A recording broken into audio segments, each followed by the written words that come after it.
It is that time of the month again where I gear up in my best of Sunday vest with a star-studded croquet mallet and bludgeon something to bits and pieces, and no, ladies, please keep your pants on.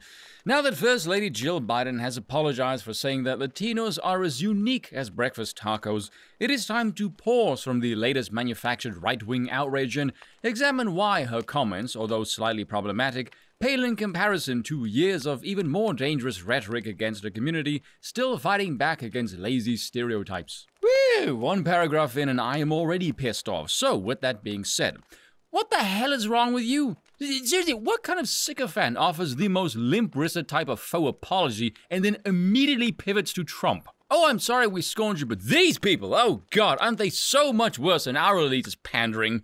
Do you lie awake at night quaking about your Trump obsession, waxing your rocket at the thought of ratings that would only ever rematerialize if Trump was re-elected? You know these people would cream their pants to the point their HQ would need to be fumigated if Trump won re-election. The political world was in flames because Biden and her speechwriter said, in the friendly confines of the annual Unidos US conference in San Antonio, that Latinos in the United States were as distinct as the bodegas of the Bronx, as beautiful as the blossoms of Miami, and as unique as the breakfast tacos here in San Antonio. That phrase also included a mispronunciation of bodegas. Yeah, why don't you sample some cultural diversity, you aging lech? Oh wait, they can't because they'd be accused of cultural appropriation, which makes no fucking sense. Biden's words led Senator Marco Rubio, a Florida Republican, to tweet a photo of a taco. Cassie Garcia, a Latino Republican and former staffer for Senator Ted Cruz running for Congress in Texas, started selling unique as a taco campaign t-shirts. Other Latino Republicans reveled in Biden's gaffe. Yes, you Democratic gimps, that's called a sense of humor, something you wouldn't know or understand, seeing as your sense of humor is deader than Biden's 2020 voter base. How quickly they all forgot. As much as they don't want to admit it, Democrats, particularly the Bidens, have been uncomfortable practitioners in not understanding the complexity of the Latino community.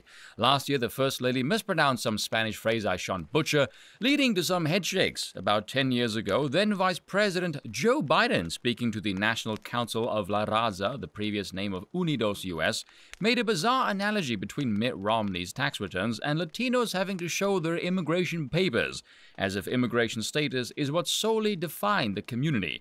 Partisan supporters applauded his comments back then, but it felt a bit disconnected.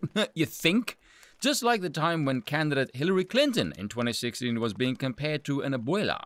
But are Republicans really the right ones to launch their criticisms at Biden and at Democrats more widely when it comes to serving Latinos? Yes, you delusional ass biscuit, because you don't even seem to realize you just mentioned this is a proven track record of the party you simp for, so why the hell would they change now?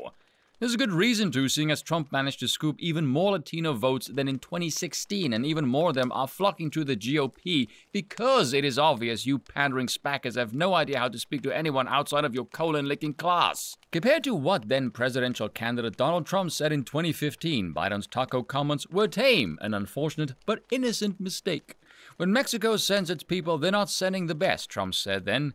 They're sending people that have lots of problems, and they're bringing those problems. They're bringing drugs. They're bringing crime. They're rapists, and some, I assume, are good people. But I speak to border guards, and they're telling us what we're getting. No Republican outrage against such hate speech happened at the time, enabling such beliefs and making them mainstream. Which you tosspots were responsible for, because it was you that had a camera pointing in his face 24/7 saying, oh, it's not great for our democracy, but it's great for our ratings, and then he won. Clinton lost, and then you lot spent the next 4 years unable to report anything without mentioning Trump's name like an obsessive psychotic ex. I've only exposed the reality that as much as the GOP thinks it has made inroads with Latinos, it just comes across as hypocritical. No, not really. In fact, let's look at Trump's comments objectively, shall we? Fentanyl, which comes across the now practically non-existent porous southern border, is the leading cause of death of adults aged 18 to 45. Point 1 for Trump. Bringing it in at all is also a crime. Point 2 for the Don. And lastly, remember a few days ago, there was this story going viral about a 10-year-old needing an abortion in Ohio after being sexually assaulted? And quite a few people were sort of skeptical because it seemed a bit off and shady with very little evidence. Oh, and then all of a sudden their skepticism was justified because it was another illegal immigrant that was responsible for the evil deed in the frickin' first place, a 3-point clean headshot for the former US president. If 2022 Republicans think Latinos are not tacos, they had no problem thinking they were all taco bowls in 2016 when Trump tweeted his Cinco de Mayo peace offering to Latinos with an actual taco bowl. Oh my lord, talk about reaching. That's more of a stretch than Michael Jordan's arm in freaking Space Jam. Hell, even in the article you link, you don't mention he thinks you're all taco bowls, so piss off with your false equivalents. But let me just say this, because I want to try and defend Trump here. Look at this photo. Yes, this is obvious pandering, no doubt. However, what Trump did is just pose with the food. It's not some woke point-scoring crap of appealing to diversity, which is a meaningless buzzword that none of these political gimps even understand. This might just be my bias speaking because I'm a foreigner in the land that I reside in, but seeing someone from a different background enjoy your food, that is not an insult, that's an honor. And given Trump's dicey diet at the time, I can actually believe he ate that. Spare the faux conservative anger against Biden. It's just an extension of how Republicans have found the right strategy to combat wokeness, whether it's weak comparisons to tacos or the obsession with the word Latinx. It's not anger, it's mockery. Do you know how we combat wokeness? Do what libs of TikTok did. Just show them, raw and unedited, and they lose their warped little minds. Hell, for added effect, just point to them and go, you are gay and stupid. That's really all you need to do. Still, Biden's gaffe further exposed a much deeper point that goes beyond political partisanship and merits more attention. To Democrats and Republicans, Latinos are still a cultural sideshow. Political parties continue to view the country's second largest voting cohort through simplistic lenses, many of which are rooted in years of institutional racism. Yes, because God forbid you treat these people like they're, people that have families and jobs, money concerns and a mortgage like everyone else. Oh God, no, we can't apply some standard of equality and human decency. How on earth would the political class divide and conquer otherwise? Oh, sorry, am I being too much of a based realist again? My apologies, I'll regress to calling these half-witted journos gay and stupid again. We are not tacos. Our heritage as Latinos is shaped by various diasporas, cultures, and food traditions. Do not reduce us to stereotypes. The National Association of Hispanic Journalists tweeted Monday, said in response to the First Lady's speech, full disclosure, I'm a lifetime member. Good for you, no one cares. We hear ongoing mischaracterizations and harmful rhetoric used in the national discourse that perpetuate false stereotypes. There is no such thing as a false stereotype. They're all based on the truth. That is how they came to be stereotypes in the bloody first place. And create dangerous narratives about Latinos, Yvette Cabrera, the association's national vice president, online added, when I reached out to the organization on Tuesday. Yes, they are known as a nation of Regardless of party affiliation, this is a concern for NAHJ. Latinos deserve to be represented accurately and fairly in the media to ensure a healthy and prosperous democracy. The fuck does this have to do with democracy? Biden's San Antonio, Texas comment comes at a time when a New York Times Siena College poll has the president's approval rating with Latinos, albeit a small sample size, at just 32%. Geez, I wonder why the Latino community is switching to the GOP in droves. I can't imagine why. Maybe the Bidens will learn from their past mistakes and try to get beyond it, because something needs to give. Yeah, right. There's a better chance of my chin whiskers turning into violin strings. Why the hell would they learn anything now? Hell, your own article admitted that the Bidens in particular have a history of struggling with this community.